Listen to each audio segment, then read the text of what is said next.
In my opinion, the most fascinating matchup in week one of the 2023 NFL season is the San Francisco 49ers versus the Pittsburgh Steelers.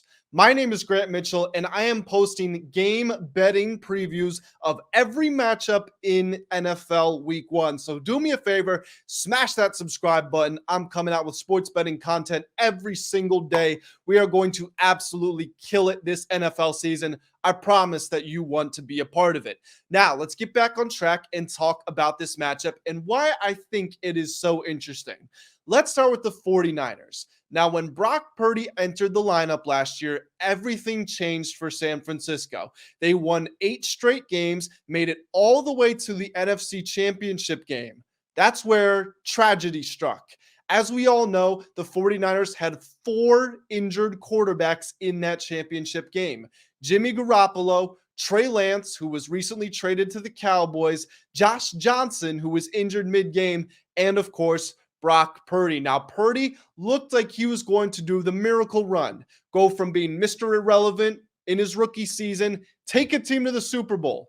But he suffered a torn UCL against that hellacious Eagles pass rush. Of course, Purdy ended up going back into the game, but only to hand off the football because he could not physically throw it.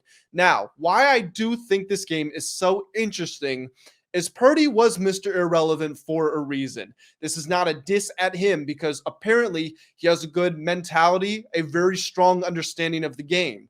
But the simple fact is that players with extreme arm talent don't fall all the way to the last pick in the draft. Now, how do we feel about Purdy bouncing back from a major offseason surgery in his throwing elbow, already not having much arm talent to begin with? I think that is one of the most interesting situations in week one. Now, Purdy is not responsible entirely for the 49ers' success. In fact, he just doesn't have to mess it up, and San Francisco can still win a whole lot of games. Last year, their defense gave up the fewest points per game in the entire league and the second fewest yards per game, again, of all 32 NFL defenses. To make matters even worse, or for them even better, they added Javon Hargrave, a top defensive tackle from the Eagles, to that front seven. That team, as if it wasn't intimidating and menacing enough, is going to be absolutely nasty in the trenches. Now, the 49ers were not just good last year, but they were profitable. They finished the year 13-7 against the spread, and they went 7-2 with Purdy as the starter. Obviously, one of those non-covers was in the championship game against the Eagles, again, when Purdy and the 3 other quarterbacks could not actually throw the football. So, essentially, in fair games, Purdy was 7-1 against the spread as a starter for the 49ers. Now, they split evenly as far as the over-under at just 10-10, but they did go 6-3 with Purdy again as the starter. So with Brock in there, they trended towards covering and towards hitting the over.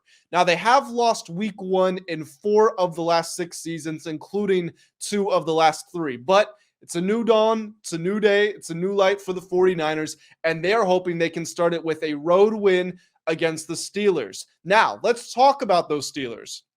As we all know, Mike Tomlin took over as head coach in 2007 and has never had a losing season since. Now, it looked like that was going to come to an end last season, but he found a way to win 7 of his last 9 games and finish the year with a 9-8 record. Now, 9-8 is not wildly impressive, but here's a key detail that most people don't know. TJ Watt tore his pec during the season. He missed a lot of time, but when he played, the Steelers were 8-2. I repeat, the Steelers won 8 of 10 games with TJ Watt on the field. Their defense was not the problem. They held opponents to the 10th fewest points per game, and that's with their offense putting them in terrible positions. The offense, however, only ranked 26th in scoring. A lot of eyes are going to be on Kenny Pickett and his development this season. Now, I'm not saying that preseason is the best indicator of future success, but what we saw from Pickett in the preseason was very impressive. He played 5 drives. the Steelers scored touchdowns on all 5 of those. He went 13 of 15 from the field, had 199 yards and 2 touchdowns, and a perfect passer rating of 158.3. The Steelers were 10-6-1 against the spread last season, but they trended under, only hit the under 10 times of their 17 games. Excuse me.